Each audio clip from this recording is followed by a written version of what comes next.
Well, we are so excited to be joined by Lori Kay Harvey from Otterbein. Lori Kay has a BS in voice performance slash theater from the Indiana University Jacob School of Music, where she knows my lovely wife. Maybe from whence she knows my lovely wife, I guess is the better way to say that. She's had a distinguished career as a music director, directing lots of shows all over the country, and is going into her 18th year, we've discovered, as an associate professor of the Department of Music at Otterbein, which is located in Westerville, Ohio. They take about 10 MTs and 10 actors. They offer acting BFA, MT BFA, and a theater BA. Lori Kay, welcome on the show. How are you feeling today? Great. Hi, Charlie. Thank you so much. I'm feeling wonderful. I'm so happy to finally meet you.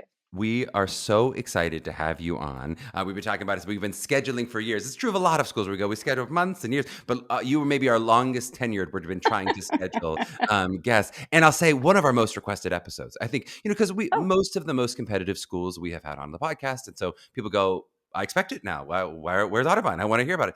And I'd say not only most expected because of sort of Otterbein's reputation, but I think maybe in some ways because of, I'm going to say, the unique vibe that is Otterbein as a school. I think people are very interested in like, is that the right fit for me or not? So I'd love to start there and just kind of dive into how would you describe that vibe? Now, as in your 18th year, what does that mean? Insofar as, of course, you've gone to Indiana and the other schools that you've experienced, what makes Otterbein's, oeuvre unique? What makes Otterbein Otterbein? that's a great question. And we get it a lot from perspectives than their parents. Um, it's kind of a multifaceted answer.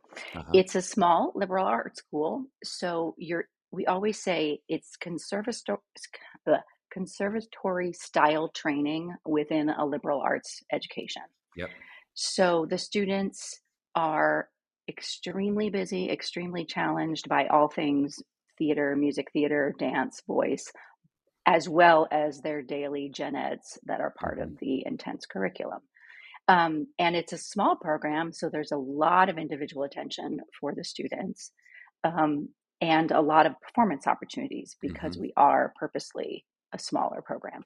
Yep. And what's unique about it is that you're getting a wonderful liberal arts education while also being in an extremely intense schedule of the musical theater or acting BFA curriculum, Uh-huh. especially once folks are involved in shows. So it's um, it's very rigorous, but that's also on purpose to prepare our students for what a life in the theater is going to be in the professional world. Yep. What about the broader university? How would you sort of describe Otterbein as a university, as you sort of think about like not just the acting and musical theater department, but sort of what does an Otterbein student feel like, walking around campus? We have a very diverse student body. It's not a large school. I would say we're just about under 4,000 students. Mm-hmm. The campus you can walk across in 15 minutes. The Otterbein love song describes it as the quiet, peaceful village, which maybe it was when it was first founded. But Columbus is only 20 minutes away. Uh-huh. It very much feels like you're near a cosmopolitan area, but the campus is quite small and beautiful. And the student body is involved in everything under the sun. There's your Mm-hmm. typical business and nursing and finance and psychology, sociology type majors. Mm-hmm. We have a wonderful nursing program that Otterbein is well known for. We have a wonderful equestrian program. It's equine science.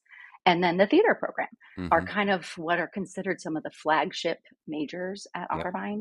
So a typical student could be doing any number of things, but what's unique about, I think, our theater program is we really want to accept people who want to do a lot of things and try not to produce just a cookie cutter Yep. musical theater person, and that we're trying to educate them very holistically to be able to go out into the world and know a lot about a lot of things. And many of our students go in so many different directions with their lives and their careers because of that really, really strong emphasis on liberal arts as well as the theater and musical theater training. Totally makes sense. Yeah. And I think maybe you're describing in the intimacy just of the number of students. Maybe this is obvious, but it's going to feel a little bit different than, if you have a student who visits Penn State and then Syracuse and then comes to Otterbein, they're like, whoa, where are all the huge sports stadiums and where's the football Right, game? It's a different right. experience than you're going to get at a big campus school.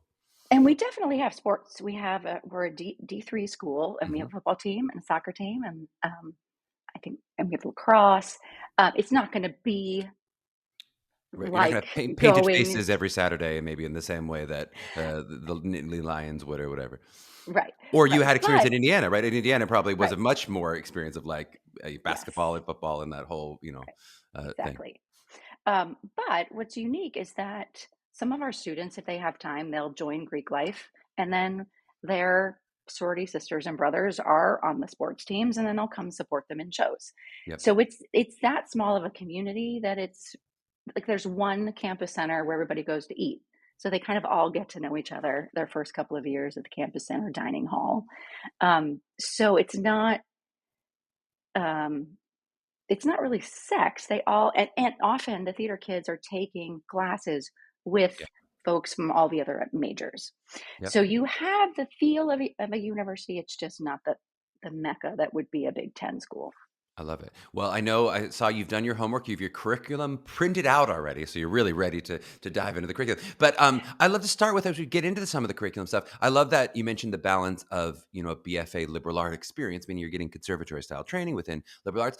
What is that balance in terms of like a percentage? So, how much of your time are you spending doing acting, singing, dancing, as for the MTs especially, versus how much time in a day? You can talk credits, but I think sometimes it's harder for high school students to hear credits as much as to hear like, am I Yeah. 75% of my time? Am I 50% of my time? What does it feel like in terms of how much time I'm in the theater school versus taking other classes if I want to?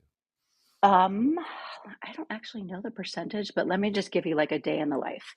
Another Right. We really, can really do our own unique, math of percentages yeah. based on hours and days. Yeah, exactly. One of the other really unique things about Otterbein's program is we offer dance every single day of the week, Mhm. 5 days a week, 8 a.m., all 4 years of an MT curriculum. And a lot of our students come here because of that rigorous dance training. We also have a BFA MT with a dance minor, Mhm. and that adds a little bit more in the realm of dance history, choreography, 1 and 2, opportunities to do dance workshops. So Are that's you dancing since you had twice a a day if you're getting the dance minor then? My God, how much more um can you dance? Your poor a lot of body. dance. It's a lot of um, dance. the dancers do, it's not every day, but if they're taking a choreography class or if they're taking a dance history class, they are in leotards a lot. That's Or awesome. I guess no one wears leotards anymore, Charlie. I feel Well, like I wear it's just leotards sometimes, but we can talk about that later. That's just a different, yeah. um, but no, there's a ton of dance, and the purpose of that obviously is to really train wherever someone comes in at their dance level as a freshman, really help them to progress over their time. And so we have placements at the beginning of each semester in 4 different levels: beginning, advanced, intermediate, advanced, and advanced Yep. of all the different dance styles. So that say someone comes in and they're a fantastic tap dancer, but they've not had as much ballet. They'll start at a more advanced level for tap, a more beginner level for ballet. And then Yep. each semester, they're reevaluated and placed again into the next level, depending on where the teachers think they should be. Yep. So that's really great. Starts every day at 8 a.m. with dance. Classes, depending on the day, are either an hour and 20 or an hour and 40. Mhm. Then they go to either a gen ed or any one of their other curricular courses. It could be for freshmen, music fundamentals, which is theory, keyboard skills, oral skills. It could be speech and dialects. That's typically like a morning dance and then a gen ed or one of those theater classes. Almost all of the afternoons then are filled with acting class. And depending on where you are in the curriculum, it's focused on something different. Freshmen all start together as a combined cohort, acting Mhm. and musical theater, with theater fundamentals, and then their first sequence of acting, voice, and movement. And then it just progresses from there. Mhm. As they kind of move on in their years, they'll separate into more musical theater focused classes, more acting, which might be more film and television kind of stuff. Um, so all those acting classes are typically afternoons. Those finish around 4 o'clock, and then all the voice lessons happen after that. Mhm. And then all of our rehearsals typically start at 7 and go to 10:30 p.m. Yep. And we rehearse shows 6 days a week, Monday through Friday in the evenings, and then on Saturday afternoons, usually 1 to 5 is a typical schedule. Yep. Um, so it's very full. It's they How do I say this? It's rigorous in you had asked earlier, what is the percentage in all of the performing arts stuff, because Mm-hmm. we want to get them really integrated into everything quickly, Mm-hmm. and learning all of the things at once: the dance, the voice, the acting. There's also choir for musical theater performers called the Otterbein Singers. Um, and a lot of our courses are music prefixed, a lot of our courses are theater prefixed. Mm-hmm. So technically, my faculty line is in the Department of Music, Mm-hmm. but everything I teach is with the musical theater majors. Mm-hmm. So interesting. But we call it a combined major because so many of the courses come from both departments. Yeah. All the voice lessons are music courses as well, that kind of thing. It's really interesting how schools structure. Sometimes it's all in the theater department, all in the music department. Sometimes they have their own music theater school. It's just very interesting. But also, I think interesting to hear the different curricula. Sometimes people think, well, musical theater means it's going to be basically the same courses in general. It's like maybe a lot of the same material, but a lot of musical theater schools, you're not dancing 5 days a week. I mean, some schools you're dancing 2 days a week, even in a Right. BFA. Like that. And maybe only for 2 years. And it's That's right. something so many of our perspectives when we're auditioning them say. This is what drew me to Otterbein's program and why I wanted to apply, because so much of Broadway, I mean, let's be real. If you want to work right out of school, if Right. your dance skills are really strong, you have a higher percentage of getting hired more frequently anyway. Right. Certainly a higher Um, percentage of the jobs also are dance focused. If you think about the number of people in a Broadway musical, most of them are doing more dancing than they're doing talking and singing when you have a 40-person cast or whatever it is. right. Yeah. And we do offer like ballet, tap, jazz. Sometimes there's a rotating day that could be a hip hop or a ballroom, and then, of course, modern. Hmm. So, what's nice is you have, depending on the day, a different style that you're studying, and depending on what level you're at, you're challenged more in the one, more in the other, depending on where you come in with your skills. So would you say, feel like it's fair to say that that is a focus of Otterbein in compared to other musical theater programs that you are known as, hey, that is an intensive focus for you? How do you think about the sort of balance of the three, acting, singing, dancing, in the way that you're just allotting credit hours and the way you're thinking about philosophy? We try to do it very, very equally so that everyone is getting as much dance as they are singing, as they are acting, singing also combined within musical theater courses, Hmm. so that we're really building all those skills. The acting majors is a little bit different because they are not required to take as much dance as Right. musical theater, but they're still perfectly welcome to continue their dance training after they've fulfilled their requirements if they wish to do so and want to continue building that dance training. Yep. And we do have a dance concert every year. So that's also something unique where a lot of musical theater schools have a ton of musicals, and that's what they have. We typically in a school year do two musicals, two plays, and a dance concert. Hmm. And that really gives our dance minors, who might not be musical theater majors, as Uh-huh. well as the musical theater dance minor, more opportunities to do just dance focused work. Super cool. And then, yeah, you already kind of mentioned that the actors and MTs start as a cohort together. I'd love to hear, if I am an actor, but I'm Mhm. interested in musical theater. A lot of our actors who come to us, especially, are like, I'm an actor, but I like singing, or I like dance. That's something that's interesting to me, and I might want to be in musicals one day, even if my focus is acting. How does that work in terms of what my course load would look like as a BFA actor? In terms of, am I taking some musical theater classes as the years go on with the MTs? Can I take voice lessons? How does that work for me as an actor? BFA acting do not necessarily have a musical theater focused class. However, we all always offer opportunities to take voice lessons as long as there's a space available in the voice Mhm. studios. Actors are required to take 1 year of voice. But like I said, with dance, if they take those lessons and decide they want to continue their vocal study, we certainly can offer more voice lessons past that first year. And Mhm. a lot of the actors do that. The other cool thing is BFA actors and BFA musical theater majors audition for everything. So it's very common that an acting major will have a lead in a musical, Mhm. and a musical theater major will have a lead in a play. In fact, last year, Otterbein did Cabaret, and the MC was played by an acting major Mhm. who sings and dances. Mhm. So it's very common that folks will come in and say, yes, I love to sing and dance. I really want to focus on acting for my college years. But we do give them opportunities to audition for everything. And I think that's also a unique thing that they can kind of cross cross audition, so to Totally. speak, for everything. And you mentioned already a little bit of the progression dance-wise, but just love to hear kind of if that's the day in the life of a freshman, what you gave curriculum, what does it look like in terms of the progression of the 4 years? So if you think about, taking me from freshman year through senior year, what is that going to look like for me as a musical theater major, especially like, is there, a focus of freshman year into junior year? How does that progression work? Sure. Freshman year is typically focused on ensemble. So there's a musical theater ensemble class offered in the spring of freshman year where all of the MTs come together and we're working everything from golden age all the way up to the most current shows and performing that on the regular. Most of the courses they take over their 4 years will have a performance day at the end of the semester. Hmm. It's probably just going to be like a class presentation of whatever they did that semester. Sometimes, so let me go in order. Sophomore year, the focus is on musical theater history. So there's a year-long course taught by two of my colleagues that is academic as well as performance oriented. So they're studying the whole history of the art form from an academic perspective and then applying it to a performance perspective. Hmm. So they're assigned songs of all the different eras and then learning about the history of the art form.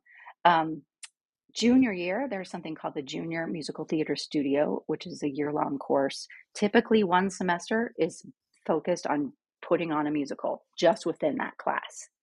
And it's staged, it's choreographed, it's totally musicalized, and that's performed at the end of the semester. The Hmm. second half of the year, because we're now getting close to graduation, is really focused on rep work, book building, acting through song to make sure that their audition skills are really ready to go. Hmm. Because senior year, we only have them for the first semester.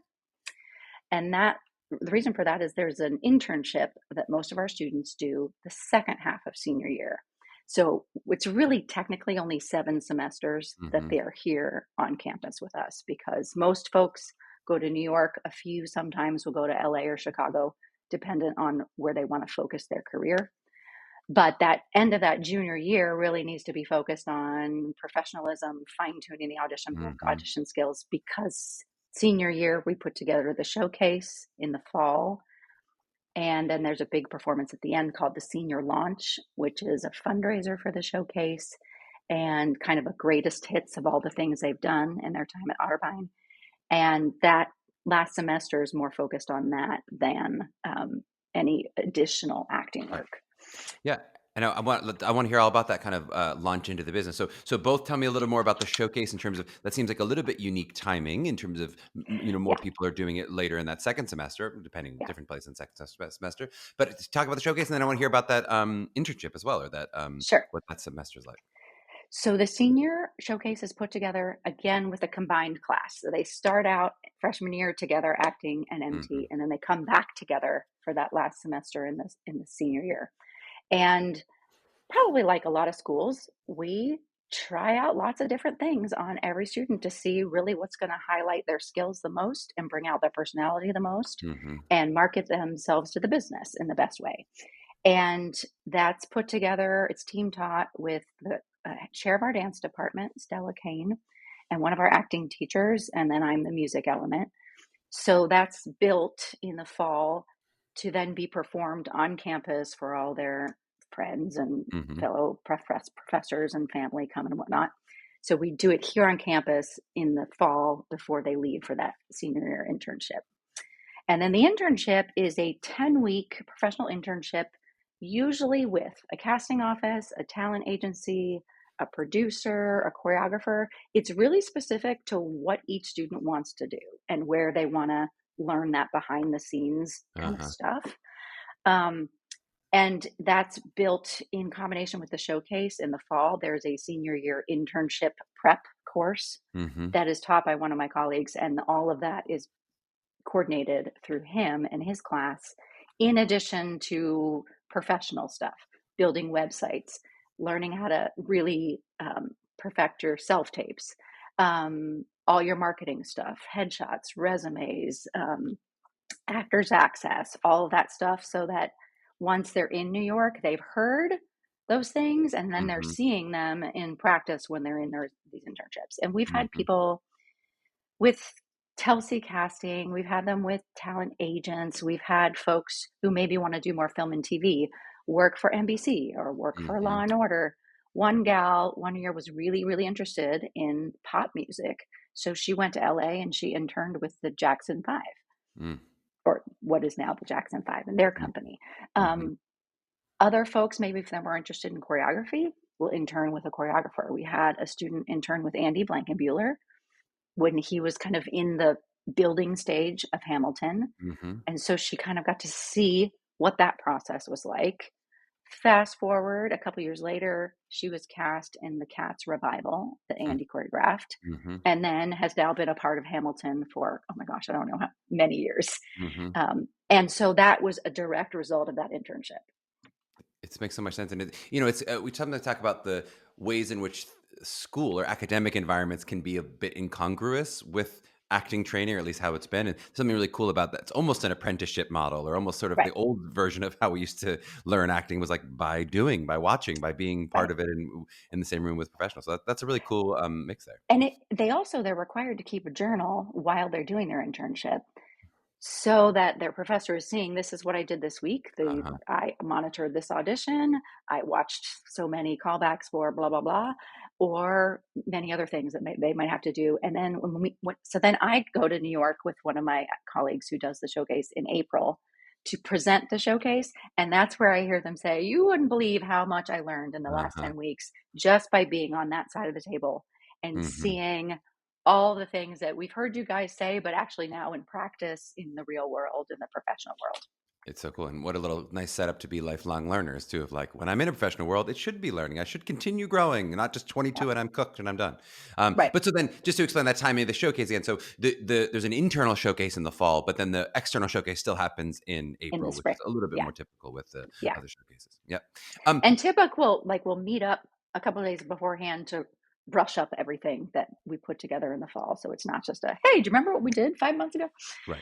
And then we'll perform the showcase, usually at a theater somewhere in Midtown, for all the industry professionals. And what's also neat about the internship is because our students have been building those relationships Uh-huh. over that 10-week period, then they invite all their folks from their office or anyone that they've met in that internship process, Totally. making Andy, come see the calls to showcase, get Andy. right. Yeah. Come on in. And we Totally. also send out a virtual version of it. So all of their material has been taped on campus before they leave to do their internships. So that once that showcase is done live in New York, we send out a virtual reel of the same thing. Yep. I love it. We talked a little bit about the sort of liberal arts and some of the other stuff people do in school. Do you have a sense of like, again, you don't have to give me exact percentages. I don't mean to make this all a math podcast, but do you have a sense of like what percentage of kids are going to get a minor, or any kids who get double majors? Like, how do people use the academic environment of Otterbein with especially the MTs when you have so much dance to be doing, so much acting to be doing, so much singing to be doing? What does that look like in terms of your students' academic profiles? Um, so the dance minor comes automatically with those MT dance people. And let me just clarify, there's a musical theater BFA, and then there's the MTD, musical theater with the dance minor BFA, Yeah. and they're separate. To be honest, Charlie, the schedule is so packed that it's hard for a lot of people to get an additional A minor philosophy minor or something. or I wanted it a double non-academic. major just because the schedule's so full. Yeah. However, those that do typically come in from high school with college course credit that they've Yeah. already completed, or they've taken an AP exam and passed with a 4 or 5, and so that can count for one of those gen eds that I talked about. Yep. And then they have room in their schedule. Yep. And we've had students do it, but they typically have come in again with college credit, and they're used to being on overload and Yeah. just being super, super driven academically. Well, the It's schedule hard, but it's you doable. described is crazy enough on a daily, and then also you only get 7 semesters. I mean, that's also it makes it really tricky. Unless you're Right, taking, I guess, some virtual class or something else during your 8th semester, but that's right. tricky. That's tricky to figure Yeah. out. We mentioned you And said most. folks do, I will add, folks do it in sometimes adjacent kind of majors, like an arts administration major, Uh-huh. or folks who play an instrument might want to get a minor in guitar performance. Yeah. And so if they have time in their schedule and they've come in, like I said, with some other credits, then they can work those lessons in and graduate with that kind of stuff. But it's I'm not gonna I'm not gonna lie. It's hard to get it all in 7 semesters. Totally. You mentioned most of the musical theater majors end up sort of graduating and moving to New York, or some, of course, will go other places too. Do you have a sense of from the incoming, like where your students tend to come from? Like how many come from the Midwest, come from Ohio area, versus how many come from across the country and across the world? Oh my gosh, we have folks from everywhere because some of my colleagues do a lot of the Moonifieds and the um, different suits, like SUTE, the Mm-hmm. different sort of college prep courses in the summer. Mm-hmm. And one of them in particular, Lenny Leibowitz, is such a rock star, and he's such a fantastic acting teacher that he'll meet students in these places, and Mm-hmm. then they all are drawn to our program because of working with Lenny. Yep. So we get folks from all over the country. We've had folks as far as Hawaii come to Yep. Otterbein. We get a lot of people from Texas. We have relationships with some of the regional theaters. So folks will work at one of those theaters, hear about an Otterbein student, come see a show, and then want to come and audition for us. Yep. So I would say it's from all over. We certainly get a lot of Ohio applicants, but for a small school, it's typical that people are coming from the East Coast, from Florida, from Texas, from California, from Washington State, like I said, from Hawaii. Um, and it makes it a really fun, unique, diverse group of people Yep. because even though we are a small liberal arts school in Central Ohio, it's the students are drawn to the program because of the reputation of the school, and it ends up being really fun to get to know folks from all over the country. Totally. Yeah. And I mean, your reputation does precede you. I mean, with years of people in the business, of course, it's not surprising at all that you get people from all over the country. Let's talk about some cost issues. So Sure. our it makes it sound like issues, like you have issues. No, just want to talk about costs. Our crack research says about 35,000 for tuition, which means we're talking about an all in total of about 48,000 is what at least listed on the website. Do you have a sense of like how does that work with scholarships? Like what does a typical student pay in terms of, I imagine most people aren't paying completely sticker price, but do you have a sense of like Right. how that works with academic scholarships, talent scholarships? How does that work with you guys? So I did some research ahead of time because I knew you were going to ask me this, and I'm not the scholarships person. I'm not the numbers person. Nor do you need to be. Um, and what I know is everyone auditions, and if they're accepted, they are offered both scholarships from the music department and scholarships from the theater department, Uh-huh. as well as academic scholarships. Then, of course, students can qualify for need-based financial Yep. aid. So nobody in the theater program in my 17 years of being there has, as far as I know, has ever paid full price. Mm-hmm. What that actual final number is something I don't know. I would have to Sure. find out for you. But Yeah. I just know that no one's coming in paying full price, and um, all of those scholarships are offered depending on where people come in with grades and GPAs and Yep. And all it the other seems like need-based you're getting stuff. scholarships from all angles. We like that. Yeah. Some schools Yeah, that it's really only academic or it's more talent based. So that's good to know. The yeah. My last question is before we take a little break is I want to talk about as people are deciding. You mentioned a lot of people specifically say, "Hey, I want to come because I like dancing 5 days a week." What do you feel like the most typical reasons that people end up signing on the dotted line and saying Otterbein's the school for me? And then are there any reasons where you feel like you sometimes hear someone say, "I choose a different school because Otterbein didn't give me this," right? Are there reasons Mhm. people say final yes or actually decide to go in a different direction? Sure. What I hear a lot is that students, number one, will audition because they hear about our graduates. They hear it's a good school, the reputation precedes itself, and then they come and audition and hopefully get a chance to visit. And they realize that the community is very welcoming, extremely hardworking. Our students are the best ambassadors when we have prospectus come and visit Hmm. because they'll follow a student for a day and shadow their classes and get to know what the students are like. And the students are honest about Hmm. this is a tough program. This is how crazy the schedule is. This is how much academic work I have to do for my gen eds. And they really sell the program on what they love about it. Most folks who want to come to school here want a smaller school. They Hmm. don't want a big, huge Big Ten school. They don't want to be in a big city like New York or LA. Hmm. They're like, we'll get there eventually with our Hmm. career. So I want to have a college environment that's a little bit more just more intimate, I would say. Hmm. And they also really love student teacher ratio, that our classes are small and they Yeah. get so much individual attention. And that is something all of my colleagues and I focus on is, you are right in front of me. What do you want to do with your career? What are you interested in building? And we will help you do that and foster everybody's individuality and specific interests. So it's not just, yes, you have to do this and we're going to produce this stamp, send you on Yep. your way. Yep. Oh, and when you have 10, 12, whatever the number is, students in a class, you really can get to know them in a different way than you can when there's Right. 100 kids in a class. It's just a different experience. Yeah. Yeah. All right. Well, let's take a short break. And on the Okay. back end of the break, we'll dive into the audition process. So back in a flash. Okay.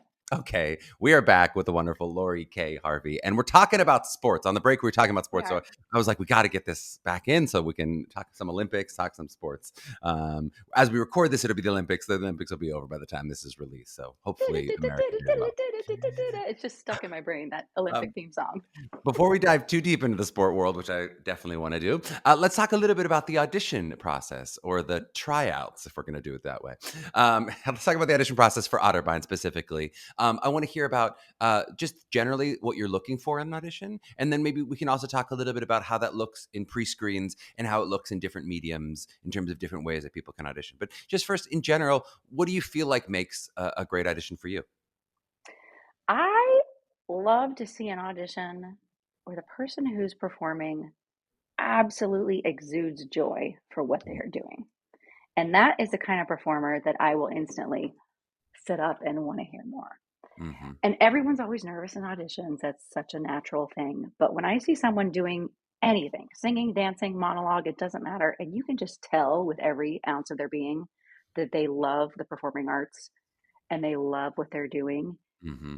That to me is an instant I, I, I will pay attention more than anybody. And I'm a nerd. I love musical theater so much. And then when I see someone else have that Mm-hmm. kind of passion for it, it just fires me up. It's so much fun. Mm-hmm. I also love to see just creatures of the theater, people who can take up a space and be bold and make bold choices and not apologize for anything about their performance or who Mm-hmm. they are, and that they're just individual and unique and original. I think that for me makes a wonderful audition and usually a really memorable audition. Yep. As, I sorry, was go say, ahead. how does that vary with the pre-screen? As you're looking at, and maybe again, not to make you have too many numbers, but if you have a sense of like, as you look at the pre-screens, how many that are getting a yes versus how many are getting a no. So how many are getting an invite from the pre-screen? Are you looking at those at all differently, or is it the same criteria in that pre-screen and then in the callback audition? I don't do the pre-screens, my colleagues do, but I know what they Mm-hmm. look for. Everyone submits through accepted Mm-hmm. because we can only see so many people in person. There's just not enough time. And I know Mm-hmm. they typically receive upwards of 800 submissions Mm-hmm. on accepted. And then in person, we typically invite around 400 to Mm-hmm. audition in person. So cutting about half if we're doing that Yeah. math. Yeah. And what they're looking for are similar things, I think, to what I just said. People Yeah. who really love what they're doing, but of course, more maybe not as important, but just as important is the skills. Yeah. Singing, dancing, acting, if you play an instrument, showing that. So we'll have specific requirements that we ask for depending on your degree track that you're applying. And then there's always a wild card video. Mm-hmm. And those are some of the really fun things where I see people sharing their own art they've created Mm-hmm. or playing a didgeridoo or an accordion or some like weird Mm-hmm. off the wall instrument that often you see more of their personality when they're doing those Mm-hmm. wild card videos. And then we invite about 400 or so to audition in person. And those come to us in all the probably typical ways. We do the unified auditions in New York in Mm-hmm. January, in Chicago in February, and then in LA also in February. We have typically 3 on-campus audition days in December, January, February. Mm-hmm. And then we, through COVID, had to do everything virtually, and we have now kept a virtual audition day Mm-hmm. as part of our recruiting season to be able to reach folks who maybe can't get to us or get to one of those unified Yep. auditions. And what do one of those callbacks look like for you in terms of, of course they're going to do their material. Are you giving an interview? Are you giving adjustments? Often, are you giving them sort of those redirects? How does that work in the room with Otterbein? Yeah, They all come in and they perform what they prepared. If they're acting, it's typically 2 monologues, and I know my colleague on the acting side, if they have a Shakespeare, always wants to see a Shakespeare Hmm. in addition to a more contemporary piece. The musical theater do typically 2 songs that are contrasting, and there's also a dance call that is led by a chair of our dance department, diva Stella Kane. So she has, in some course of that audition process, either seen their dance pre-screen or held an actual in-person dance call. Hmm. So they dance, they do their 2 songs, and then sometimes we will ask for monologues as well. It really just Hmm. depends on what we see in front of us and what we want to work with. If we see Hmm. someone, or if I hear someone has a magnificent voice and I can tell they can sing the phone book, one of my colleagues might say, "Do you have any monologues? What did you bring? Let's hear blah, blah, blah." Hmm. Just so we can see a little bit more of that performer's portfolio, if you will. Hmm. And then we also want to see what they're like. So we might ask them a question. Why did you audition for Otterbein? Or if we see something on their resume that sparks a conversation, just to Hmm. get them out of, oh my gosh, I'm performing, I'm nervous, I'm doing my thing, I'm prepared, and actually see the real person and what they're all about, kind of the Yep. essence of the auditionee. Yep. I love it. What does the phone book sound like? Is there a tune to it My or something that I should great know about? question. I'm like, is this a great audition song? People should be bringing in the phone book. My gosh, no one ever does it. Oh, Um, I feel like I always see that. Someone loves a great voice, and like, that person could sing me the phone book. I definitely say that with monologues. Oh, yes, you could act the phone book. I've never heard sing the phone book though. I guess it makes sense. What about in terms of academically? So, if you like a person artistically, Yeah. what do we need in terms of academic admission? Is it just a passing a bar? Does the academic department sort of get to weigh in terms of the Office of Admission? How does that work in terms of grades, SATs, all those essays, other parts of the application? I'm so glad you asked because we always have on our recruiting days an admissions counselor with us. Hmm. And that person is there to answer anything related to admission to Otterbein University itself. Oftentimes, if folks have submitted on accepted, they've already sent in their application to Otterbein Yep. and they'll know whether or not they've been accepted to the university. Yep. Sometimes they haven't. And then if we really like someone and we want to offer them a spot, we'll say, please follow up with our admissions Hmm. representative and make sure you do the academic side of this. Yep. As far as SATs and grade point averages, I'm not actually sure what that bar is, but I Yep. could certainly find out and let you know. And for you, when you're talking about sometimes they haven't, you're talking about a walk-in audition where someone might walk in having not applied already to the university and not knowing, and then they would talk to that interview to the office of admissions. We, to be honest, Charlie, we used to do a lot more walk-ins, and anymore, we are just so packed You're full. You know, those that 400 we filled don't up. have to. Like sometimes we go through 4 days in Chicago with a 45-minute lunch break, and that's it. Uh-huh. It's just jam-packed. So every once in a while, we can work in walk-ins if there just happens to be a day where someone cancels or doesn't show up because Yep. they're sick and there's an opening. And people will walk by and drop their headshot and resume and say, "Hey, I'm interested. Can you have your Hmm. team look?" And we certainly look at them if we have time, Yep. but it's definitely not But guaranteed you heard because it we're here, just folks. so Do full. not rely on a walk-in at Unified. For Otterbein, they're saying they'll be full, and we're believing Yes. them. I'd Yes. love to hear like what else you think about as you're filling out a class, especially it's an intimate class. You're thinking if you're Yep. taking 10-ish MTs and 10-ish actors, that's a small number of human beings. Of course, you're looking for talent, you're looking for joy, those things that you mentioned. As you're filling out a class, are you conscious of stuff like gender balance and height balance, size, racial diversity? Neurodiversity. Are you thinking about, hey, what is this group of 10 people I'm putting together and how will they fit as an ensemble? Or is it more the 10 people I want who are the best? I'm just going to say yes to them kind of regardless of how that shakes out. Um, that is a loaded question because I think it's yes to all of that. Hmm. We certainly look at the world and see what the world is, and want to be able to represent that in our classes and in our productions, most importantly. And if everybody looks the same, you can't do that. Hmm. So, yes, we want to look for people with the skills because it would not be nice if I accepted someone who just can't do the thing. I'd be Hmm. wasting their parents' money. Um, but we certainly then also want to have, and we're in Central Ohio. Folks often say, like, you guys are not as diverse as you could be. But I also say we're not in a big city. We don't necessarily get folks who want to live in a smaller Hmm. town when they're going to college. Mm-hmm. That being said, we have made a huge effort, I would say, in the last 10 years to really expand what our classes look like from everything you just mentioned, because that's what the theater is doing, and that's what the plays are doing, and that's what the musicals Mm-hmm. are doing as far as the roles and what they're Mm-hmm. writing for. And I mean, Otterbein itself is extremely focused on diversity. And um, we just hired a diversity officer, I think it was last school year, for recruitment in general, just so that our school looks like the world. Mm-hmm.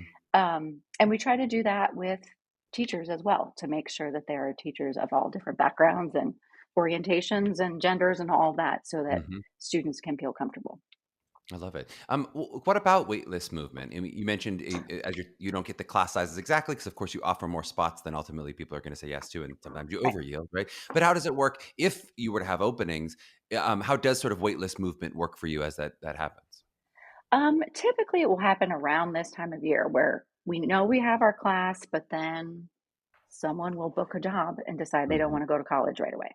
And then there's an opening. So then we'll go to our wait list and make calls sometime in the summer before that incoming freshman year or freshman class would come for And you say orientation. this time of year, but people may not know we're recording this on August 1st, so this time of year being pretty late. In the, you're Right, talking like about middle of deep the into the summer. summer. Yeah. I mean, we Um, typically, I know this past year there was an issue with FAFSA. So hmm. lots of folks couldn't get their financial aid packages in a timely manner. So our acceptance date was pushed back a little bit. But typically, we want everyone to tell us by May 1st if they're Hmm. coming. Hmm. COVID, that all got a little changed as well. But for the most part, we know who our incoming class is by the beginning of May. And Yep. then we have the summer months if folks decide to go elsewhere or do something else to make offers off of the wait list. It's just crazy. I mean, some of the people who are listening to this who are sophomores who are thinking, I'm done May 1st. And of course, you are done May 1st. But then hearing, yeah, I mean, I had a classmate join us on August 7th because someone took a recording contract and there was a spot open and someone joined. I mean, it's like Yeah, it can yeah. go as late as that. It's crazy. You mentioned all you guys are doing those online auditions. Those are just one day as of now for online auditions if I wanted to look at Otterbein? Yes. I love it. And how do you look at those differently if you do in terms of the audition experience? Or I guess how does that work differently than it does for the in-person auditions?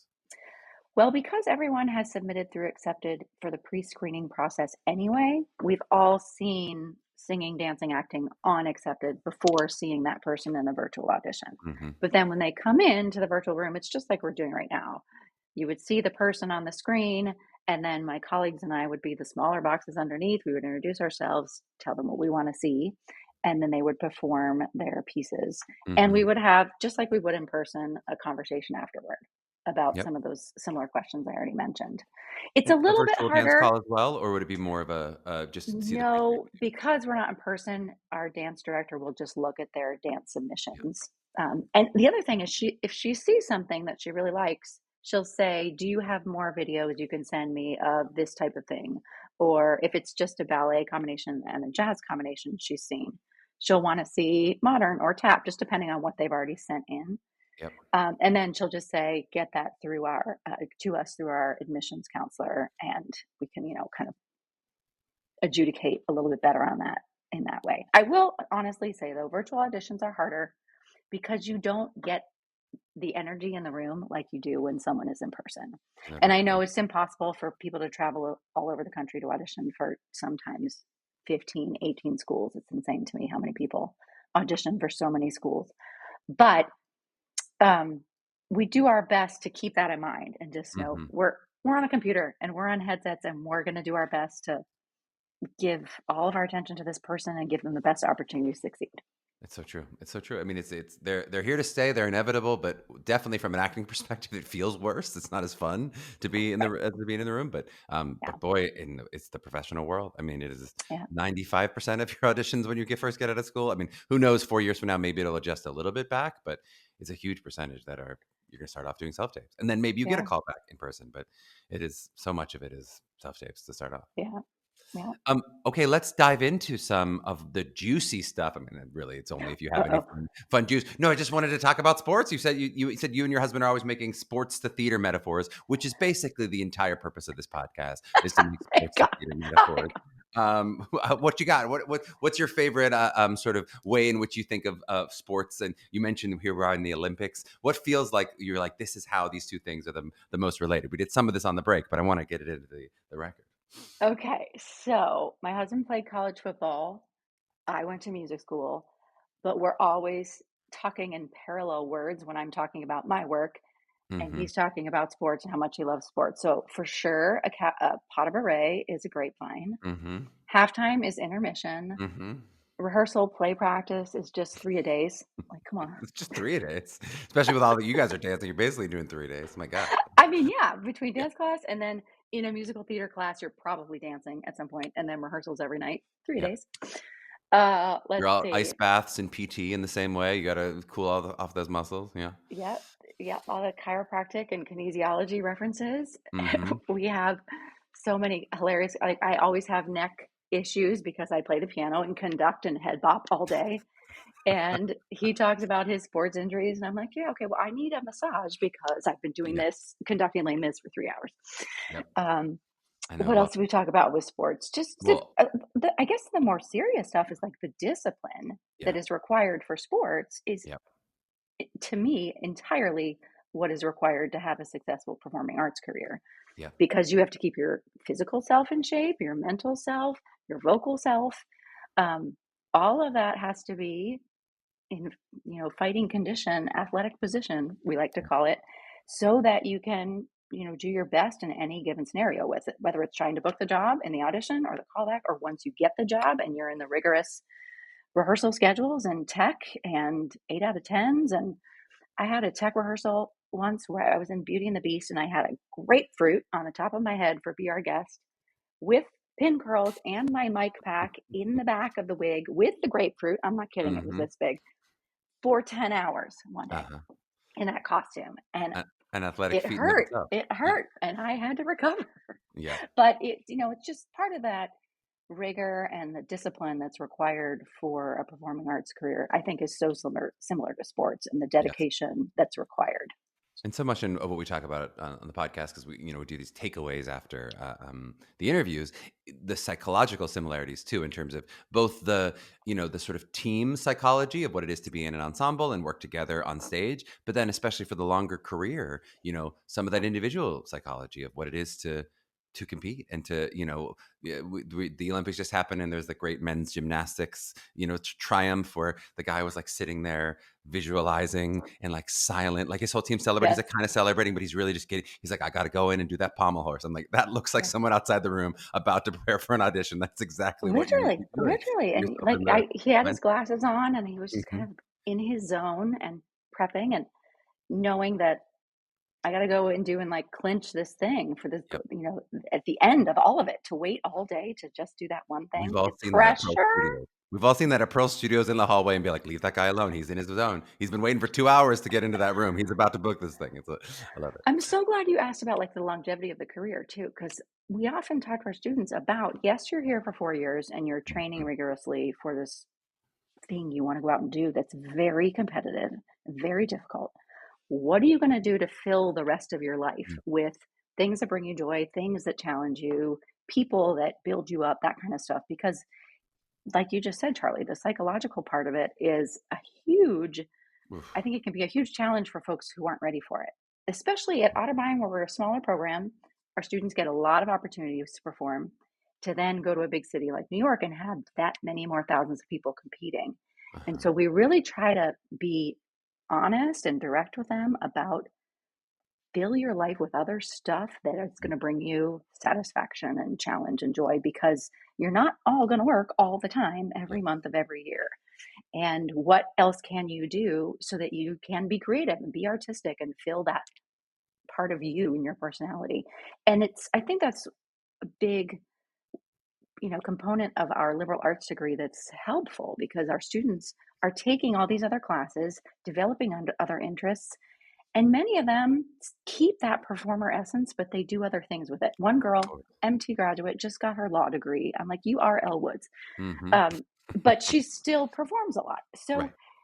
and a lot of them do that. They'll find their way into other areas because in our liberal arts degree and in the rigorous curriculum that we deliver, it's multifaceted in so many areas that they Yep. develop interests and can pursue those beyond college. Well, yeah, we definitely talk about all the transferable skills of a BFA. But I mean, I do think there's something, I love that word fill, because I think it's something that can be kind of shocking for, especially our high school listeners. A lot of our listeners are, 16, 17, kind of looking at this process.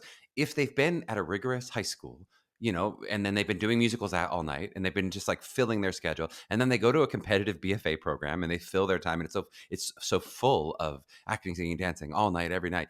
And then you can graduate and there can be this real void of like, it's not happening for me. My schedule's not like made for me anymore. So how do you fill your life and hopefully keep filling it with your art if it's something that's important to you? Because it sort of happens for you for a period of time and then all of a sudden it doesn't. And it can be really hard to like self-fill if you need to go like, do I have to get in class? How do I keep dancing? I've been dancing 5 days a week for 4 years. And then what do I do to keep at my art when I don't have a job? Because you're not going to have a job all the time. Is really tricky. I think that's important for high schoolers to hear because educators can deliver information. We can teach you how to do something that you don't already do or help you progress and get better at that thing. But we can't make you love what you do. Hmm. That has to come, I think, from the inside. Yeah. And I think that's the hardest thing I see is when students get out and they're talented, but they just don't pursue it as much because Yeah. it's the rejection is hard. I had a teacher at Indiana tell an acting teacher who told us the statistics, and he said of every professional actor who graduates from college, 1% of them work consistently over a 12-month period. Hmm. Now, this was a while ago, Charlie, Hmm. but I'm not sure if those statistics are all that different because I feel Hmm. like there are so many BFA programs now putting out wonderfully talented people that the competition is just as fierce, if not more. The competition is yeah, it's really fierce, and you that love. Sometimes it's also like you can have the love of the art form, but does it mean you necessarily have the love of this lifestyle? I mean, there is a Sure. different thing going. I love acting, singing, dancing. I will show up to rehearsal, no problem. But to Right. go, do you love what it takes to audition and book the part and keep yourself Right. competitive all the time? It's a different love. It's a Right. it's a different grind than it is in Right. this classic world. I want to tell one other thing just because you made me think of it. We do Yeah. have a BA in theater, and the reason I want to talk about it is kind of where some of those students end up. So, Uh-huh. folks, we can think of it kind of as a generalist theater degree, and we'll get students who come and they want to do a lot of things. And so the BA seems to be a good curriculum for them. And a lot of them will go on to do arts administration, company Mhm. management, stage management, all of those, or like being an assistant to the artistic director at a regional Uh-huh. theater. And those folks, a lot of our BFA performers will see and say, oh, that is an interest of mine. I want Mhm. to see how they're doing that, or at least, sort of steal some of their interests and use that once they graduate because they'll see our BA students doing that while they're here. And I think that's a really neat kind of blending of our students' interests and how they see each other Totally. pursuing different things. Sorry, go Totally. ahead. No, that was it. I just want to wrap with a little bit of. I also know you're a parent, so I want to give a little advice to the parents of this process. Your kids, I guess, are not yet doing this collegiate process, but from Yeah, the students that you've watched going through this and parents you've talked to, any advice to the parents of sort of how they can help their child navigate this process, how they can help support them? What have you found is the most sort of successful from a parental perspective? sure. Um, for sure, I can only speak to Otterbein's audition requirements, but I imagine most schools are like this. Everything is really well spelled out on our website about how to apply, how to submit for the audition process through accepted, and then how the in-person things work. And then if you are then invited to audition, and I know a lot of parents then travel with their kids all over the place to see these, to do these auditions. My advice to the parents would just be to let them shine, let them Hmm. prepare your kid in the best way that they could be relaxed, rested, but also enthusiastic and energized about pursuing a career in this art form Hmm. because I know the kids that look like they've been polished to the nth degree tend to have so much stress in their auditions because they just want to be perfect. And Hmm. if people screw up a word, we love that. We Hmm. love it when someone starts something and it goes awry and they start over because then you like for a moment you see them go, ah, I messed up. Let me start over. And it's Mhm. just you see a little bit more of the real person because we're all Mhm. human beings. None of us can be perfect all the time. So just preparing your kid to enjoy the process, even though it's a tiresome one because there's so many places you have to be, and I know every school might have a little different audition criteria, but to bring their energy and their joy to it. Mhm. As far as Otterbein, I would say a lot of students end up coming here because they visit. They Mhm. come and they do one of those shadow days I mentioned. They'll see a production of something or a rehearsal of something, and they'll see our students at work and the faculty at work doing it.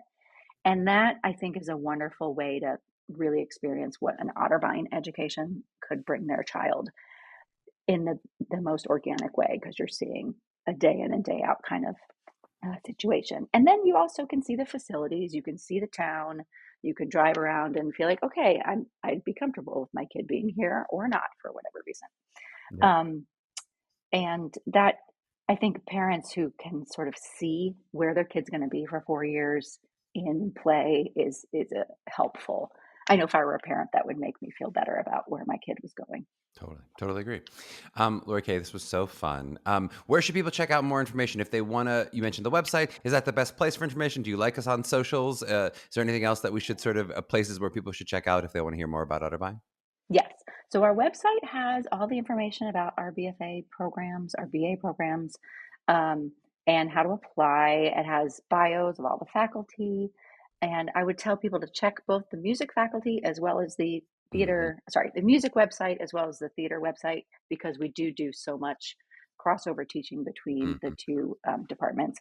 As far as socials, we have lots of Instagram and Facebook um, action, and our students are typically running that Hmm. because like we have a staff person who's managing it all, but then the students do it because they're like, we're the ones in rehearsal, we're Hmm. the ones in the performances, and so they're constantly doing, what do they call it, Instagram Stories? takeovers, Takeovers. where Okay. someone, we're opening night of a show, and so one person is following the whole day to tell Uh-huh. them, this is what I did from 8 to 4, then Yep. I went and ate and I'm getting ready for this show, and here it is. Yep. I would also say if folks are looking for where our students are after graduation, Otters in the Apple, Otterbein, Otters Hmm. in the Apple is a really great Instagram page, and that's managed by one of our alum, and it's updated all the time about where our alumni are working in all sorts of environments, Broadway shows, regional theater, cruise ships, company management, stage management, and it'll just say, blah, blah, blah, BFA from 2016 is performing here at this Super theater cool. or in this show. And that's a great way to just sort of see what our current alumni are doing. I love it. Otters in the apple. Mhm. All right. Well, thank you, Lori Kay. Really appreciate the time. This was so fun. Thank you, Charlie. So nice to meet you.